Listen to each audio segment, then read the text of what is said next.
Security, get that little girl out of here before I call the police.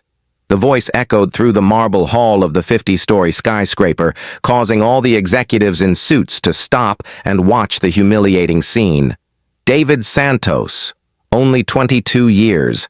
Old stood motionless in front of the gilded reception desk as two security guards approached. His hands trembled slightly, not from fear, but from an emotion he had been trying to contain for months. The young man had traveled across 3 states by bus, slept in shelters, and saved every penny for 6 months to get there. "Please, I just need 5 minutes with Mr. Richardson," David said, his calm voice contrasting with the chaos around him. "It's about my sister." Tycoon Daniel Richardson, owner of a real estate empire valued at $8 billion, descended the Italian marble stairs like a king bothered by a subject. His suit cost more than David's family's annual income, and his Italian shoes shone as brightly as the contempt in his eyes. "Listen carefully," said Richardson, stopping a few feet away as if David were contagious. "I don't know what kind of scam you're trying to pull, but it won't work here. My company doesn't give handouts." David took a deep breath and pulled a crumpled photo of an 8-year-old girl smiling in a hospital bed from his pocket. "Sir, my sister Sophia has been in the hospital for 3 months. The doctors say she needs experimental surgery that costs $200,000. I didn't come here to beg." "Oh, no." Richardson laughed dismissively, causing several employees to laugh nervously along with him. "So, what is this? A loan?" "It's a job offer," David replied, keeping his eyes fixed on the billionaires. "I've researched your company. I've discovered something interesting about your operations in poor neighborhoods that I think you'd like to know." Richardson's arrogant smile faltered for a second. Something in the young man's calm, determined tone unsettled him. "What are you talking about?" David smiled slightly, not submissively, but with the confidence of someone who knew exactly where he was going with this. "Mr. Richardson, have you ever wondered why your construction projects in poor communities are always 2 years behind schedule and 40% over budget?" The silence that filled the hall was deafening. Richardson felt a chill down his spine, but he tried to maintain his composure. "You have 30 seconds before I have you arrested for trespassing." "Then I'll get straight to the point," said David, his confidence growing with every word. "I've been working in construction for 5 years. I know every contractor, every inspector, every neighborhood politician in the southern region. And I know exactly who's stealing millions from your social projects inside your own office." "This better be worth it," Richardson muttered. As they walked toward the private elevator, David held his sister's photo tightly. What Richardson didn't know was that those 6 months of research hadn't just been about corruption in the K company. David had discovered something that could not only save Sophia, but completely transform the lives of thousands of families forgotten by society. If you're wondering how a young man from the suburbs got information that a billionaire didn't have about his own company, don't forget to subscribe to the channel, because what was about to happen in that office would not only change 2 lives, but expose a network of corruption no one had ever imagined existed. In the $50 million office on the top floor, Richardson poured himself a glass from a $1,000 bottle of scotch and didn't even offer David water. The young man remained standing in front of the mahogany desk while the billionaire settled into his Italian leather armchair. "So, smart kid," Richardson said contemptuously. "Impress me. What kind of corruption do you think you've uncovered? In my company?" David took an old cell phone out of his pocket and placed it on the table. 3 weeks ago, while working on the construction of the Sunset Valley housing complex, one of your social projects, I overheard an interesting conversation between Chief Engineer Thomas Mitchell and Councilman James Walsh. Mitchell has been one of my best employees for 15 years, Richardson interrupted, swirling his whiskey in his glass. And Walsh approves our projects because he recognizes our excellence. Excellence, David smiled bitterly. Mr. Richardson, they're diverting 40% of the construction materials. Top-of-the-line cement becomes common cement. Steel rebar becomes cheap iron. The difference goes straight into their private construction projects.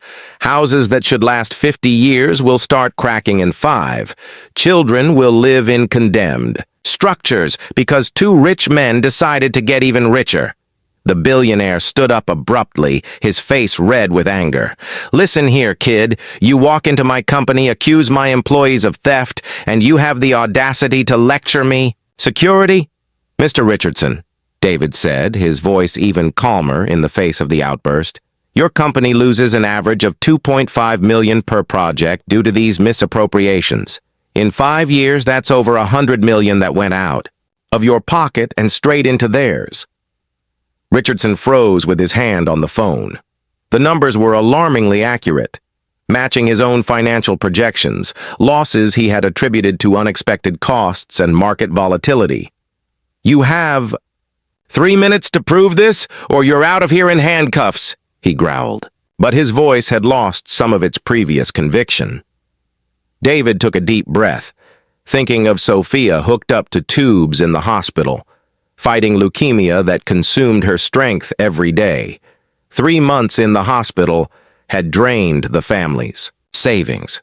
His father worked 18 hours a day as a night security guard. His mother cleaned offices in the early morning. And even then, they couldn't afford half of the experimental treatment. "Sir, my sister is 8 years old and dying," David said, his voice trembling for the first time. "I could have taken this information to your competitors, to the media, or to the public prosecutor's office. But I came to you because I believe there are still people who do the right thing when they know the truth." Richardson studied the young man's face, searching for signs of lying or manipulation. What he found instead was a quiet, desperate determination that unsettled him deeply. "Even if your accusations had some basis in fact," he said, sitting back down, "what difference would it make? You want me to donate $200,000 because of some crazy story about corruption?" "I don't want a donation," David replied firmly. "I want to work. I can save 20% of the costs on every project by eliminating the kickbacks. In return, I ask only enough to save my sister." Richardson laughed again, but this time there was less cruelty and more disbelief. "You? A construction worker? You think you can do what my engineers and managers can't? Mr. Richardson, I grew up in these communities. I know every family that will live in those poorly built houses. I know exactly where every penny is being embezzled because I live on the side of the forgotten, not on the side of the profiteers." The billionaire was about to respond when his assistant entered without knocking. "Mr. Richardson, sorry to interrupt, but we have a situation. The Sunset Valley project, there are rumors in the press about the quality of the materials. Journalist, Marcus Silva is asking questions about irregularities." Richardson realized at that moment that he had completely underestimated the young man. This wasn't just desperation that had brought David here. It was strategy. While everyone else in the office saw just another beggar from the outskirts, David had revealed himself as someone who understood exactly how to apply pressure at the right time in the right place. Every word spoken with unshakable calm, every fact presented at the perfect moment, every movement calculated for maximum impact. This was someone who had spent months meticulously planning this meeting, anticipating every reaction, every objection, every attempt to discredit him. Richardson dismissed his assistant with an impatient gesture and fixed his eyes on David like a predator studying its prey. "So you know the journalist Marcus Silva?" "I don't know him personally," David replied calmly. "But I know he's been investigating irregularities in housing projects for 6 months. An anonymous source has been providing him with very accurate information." The billionaire felt a chill run down his spine. "You, Mr. Richardson," David continued, "I told you I came here with a job offer, not threats. I've kept my tone respectful, but I also never said I came into this fight alone." Richardson pressed the intercom. "Mitchell, come up to my office immediately and bring the Sunset Valley project reports." While they waited, David pulled a second cell phone from his pocket, this one far more modern than the first. "Sir, can I show you something that might interest you?" On the screen, a video recording clearly showed Thomas Mitchell receiving an envelope of cash from Councilman Walsh in a parking lot. The image quality was surprisingly good for a recording made from a distance. "Where did you get this?" Richardson asked, his voice stripped of its former arrogance. "I've been working in construction for 5 years, but I also study civil engineering at night at community college," David explained. "One of the subjects that interested me most was surveillance and security technology on construction sites." Richardson realized once again that he had completely underestimated this young man. David wasn't just a desperate laborer, he had methodically prepared for this confrontation. "How many of these recordings do you have?" Richardson asked, trying to maintain his composure. "Enough to document a pattern of behavior that goes back 3 years, David replied. "But like I said, I'm not here to destroy your company. I'm here to save it." At that moment, Mitchell entered the office carrying a bulky briefcase. The chief engineer, a burly 50-year-old man with graying hair, stopped abruptly when he saw David. "Mr. Richardson, why is this laborer in your office?" Mitchell asked with ill-concealed disdain. "Thomas," Richardson said slowly, "this young man has some interesting allegations about our projects. How about you explain why the costs at Sunset Valley exceeded the budget by 42%? Mitchell forced a nervous laugh. "Sir, you know how construction is. Unexpected costs, weather changes, problems with suppliers." David stood up for the first time since entering the office. "Mr. Mitchell, do you remember me? I worked at Sunset Valley for the past 8 weeks. I carried a lot of the cement you diverted to your private construction site on Oak Street." Mitchell's face paled instantly. "I don't know what you're talking about." "Mr. Richardson," David said, turning back to the billionaire, "I can prove every penny that was diverted. I have photos of the trucks, license plates, delivery times, even the receipts Mr. Mitchell left behind in the temporary office at the construction site." Richardson watched the look of panic grow on Mitchell's face, and a cold anger began to take hold of him. 15 years of trust, 15 years of delegating responsibility, and now he was discovering he had been systematically robbed by someone he had considered practically a brother. "Thomas," Richardson said with icy calm, "you have 30 seconds to explain why I shouldn't fire you right now and call the police." "Mr. Richardson, don't believe this kid!" Mitchell exploded, his mask of professionalism finally slipping. "He's from the projects. Those people will make anything up to get money. Are you really going to take his word over mine?" David remained unmoved by the racist attack. But Richardson saw something in the young man's eyes that made him hesitate. It wasn't anger. It was the cold, calculated determination of someone who had anticipated exactly that reaction. "Mr. Mitchell," David said calmly, "you're right about one thing. I am from the projects, and that's exactly why I can see what people like you do when you think no one is watching." David turned back to Richardson. "Sir, when you grow up in communities where every penny counts, you learn to notice when someone is stealing resources that should be helping families in need. When you work 12 hours a day to pay for night school, you develop an attention to detail that privileged people rarely have." Richardson studied the two men in front of him, Mitchell, sweating and stammering contradictory explanations, and David, maintaining an unshakable calm even in the face of racist insults. "Mitchell, you're fired," Richardson said coldly. "Security will escort you to the door. Tomorrow morning, my lawyers will be in touch regarding financial restitution and possible criminal charges." Mitchell looked at Richardson in disbelief, then at David. "You can't do this. 15 years of work, I built half your projects." "You stole half my projects," Richardson corrected, pressing the intercom. "Security, please." As Mitchell was escorted out, shouting threats and insults, David remained seated calmly. Richardson noticed that the young man showed neither satisfaction nor triumph, only the same quiet determination he had maintained throughout the conversation. "Now," Richardson said, turning to David, "let's talk about your proposal." David took a deep breath, thinking of his sister hooked up to machines in the hospital. Mr. Richardson, I didn't come here just to expose corruption. I came with a comprehensive plan to restructure your social projects in a way that will save money and truly benefit the communities. Go on, said Richardson, genuinely interested for the first time. First, implementation of a community oversight system, David began.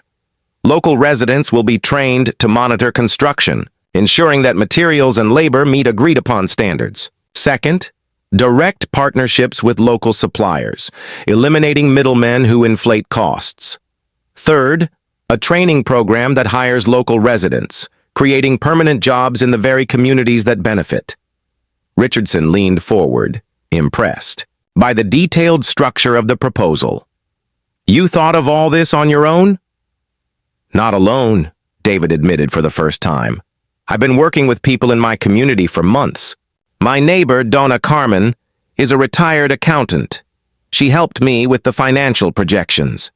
Professor Johnson from the community college advised me on legal issues. And Marcus Silva, the journalist, isn't just investigating. He grew up in the same area as me. At that moment, Richardson fully understood that he had underestimated not only David, but an entire network of intelligent and determined people who had systematically organized themselves to confront injustices that the elite didn't even recognize as problems. David wasn't a desperate young man making random accusations. He was the representative of an entire community that had grown tired of being exploited and had decided to act strategically and intelligently. Mr. Richardson, David said, pulling a thin folder from his inner jacket pocket. Everything we've discussed today is just the first phase.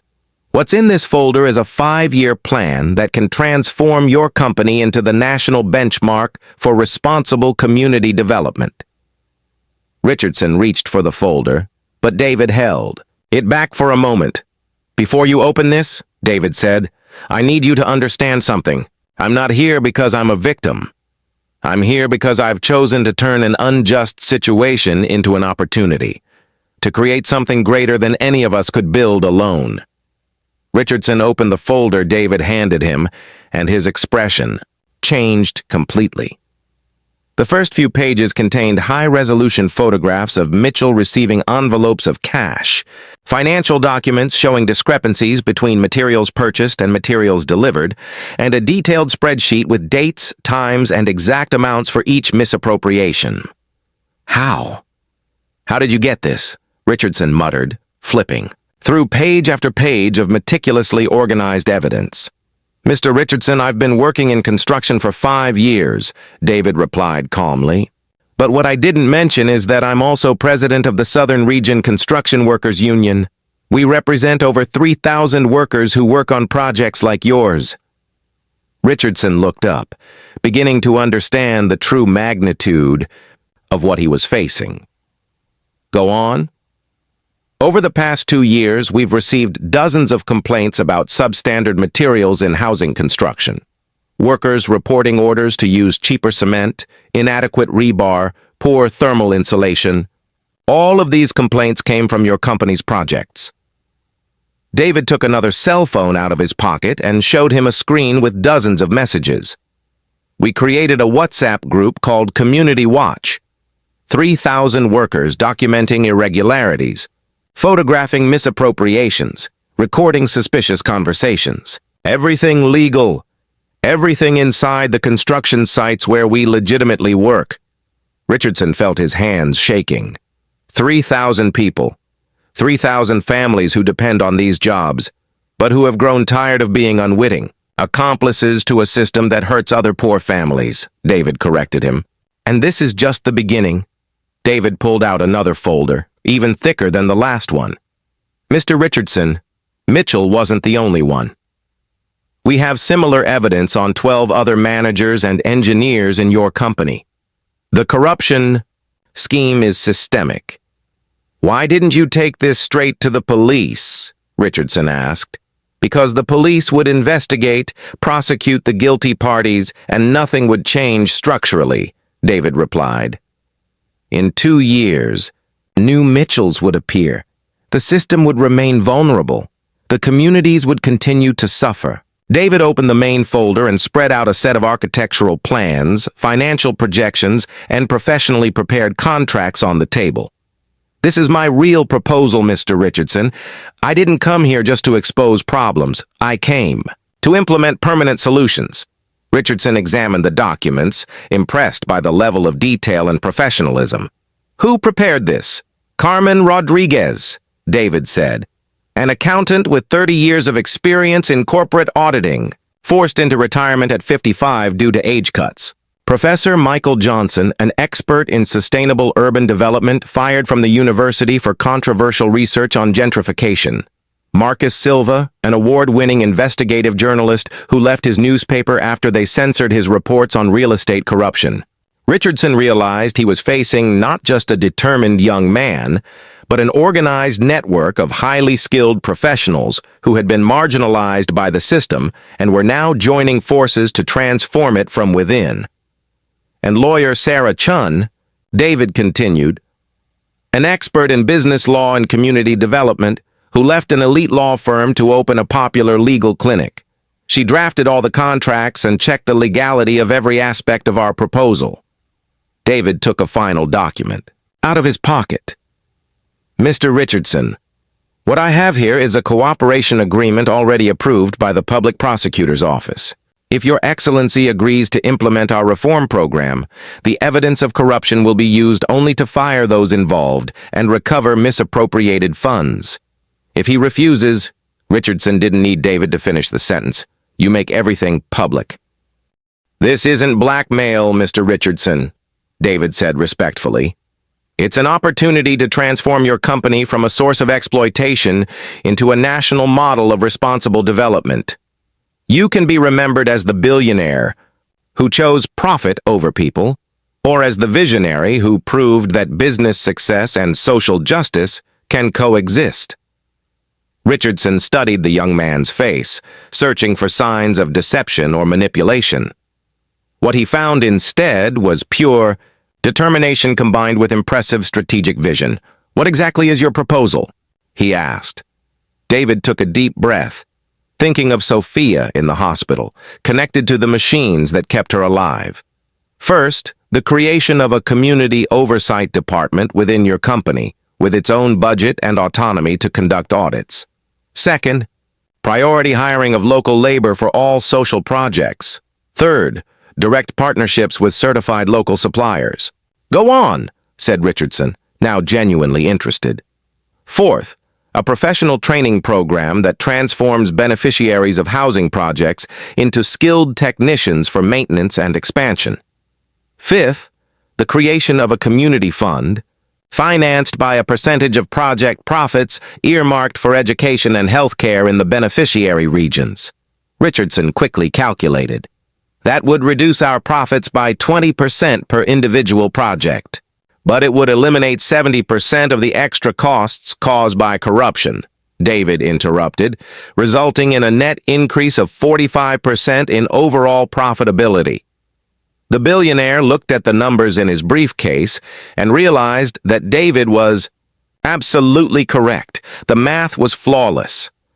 What about you? Richardson asked softly. David swallowed hard. My proposal is to work as general coordinator of this new department for 5 years. Salary equivalent to what Mitchell was receiving, plus a share of the profits saved. With that, I can pay for Sophia's treatment and still support my family while finishing my engineering degree. Richardson recognized the brilliance of the proposal. David wasn't asking for charity. He was offering a solution that would benefit everyone involved, creating real value rather than simply redistributing existing resources.